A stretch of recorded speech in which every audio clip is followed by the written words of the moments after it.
دقیقه.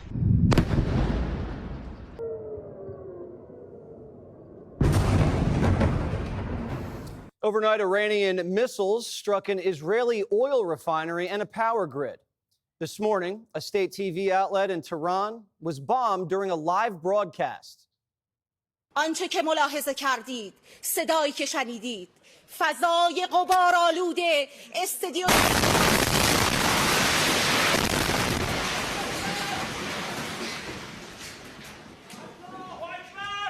Tel Aviv is claiming full aerial superiority over Iranian airspace. They downed 2 Iranian fighter jets today after top Iranian military officials were taken out Friday.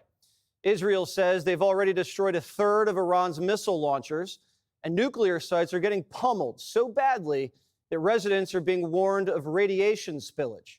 The IDF is warning that Iran will pay the price, and they've scheduled this campaign to last 2 weeks.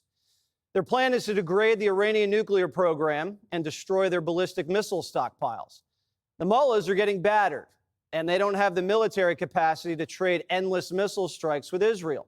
They need a breather and are crossing their fingers that we don't provide the bunker busters that could eliminate their nuke sites deep underground. So they're begging Trump to come back to the negotiation table, hoping that the U.S. doesn't get involved militarily and that Netanyahu will take his finger off the trigger. Trump signaling that he'd prefer a deal over death.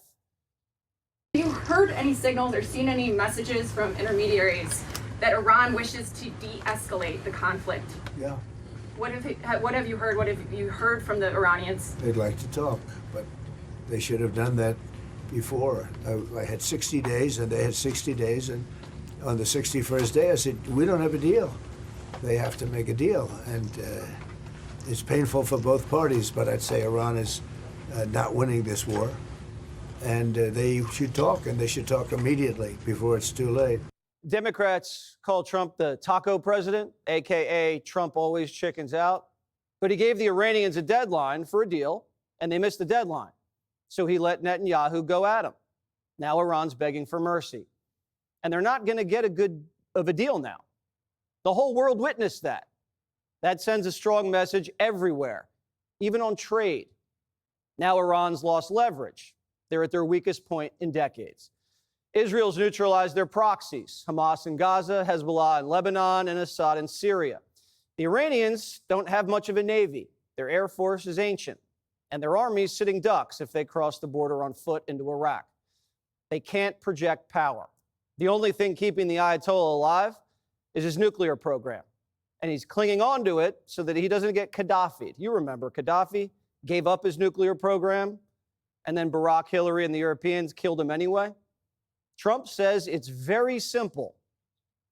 I want to see no nuclear weapon in Iran, and we're well on our way to making sure that happens. America can't let Iran acquire a nuclear weapon, or any other country. Americans can't get blackmailed by rogue states. And stopping the spread of nuclear weapons has been American policy since Oppenheimer made one. Trump originally put Netanyahu on ice and told him not to strike. But NBC reports Trump had a change of heart after the International Atomic Energy Agency said Iran was cheating. 47 didn't want to be the president on whose watch it was able to obtain a nuclear weapon. So the Pentagon started to quietly move resources to the region, deploying reconnaissance aircraft to conduct surveillance and provide intelligence to Israel. Moved anti-drone and anti-missile systems from Ukraine to the Middle East. A carrier strike group from the Pacific to the Eastern Mediterranean, and they're assisting Israel with refueling flights. We're helping Israel intercept Iranian strikes and defending American soldiers and assets in the region. So you were closely coordinating with the U.S. throughout this process? Look, we're fully coordinated, but understand that America, under President Trump, will make the decisions that are best for America. And that's the way it is. He understands that I, as the Prime Minister of Israel, the one and only Jewish state, must make the decisions that are important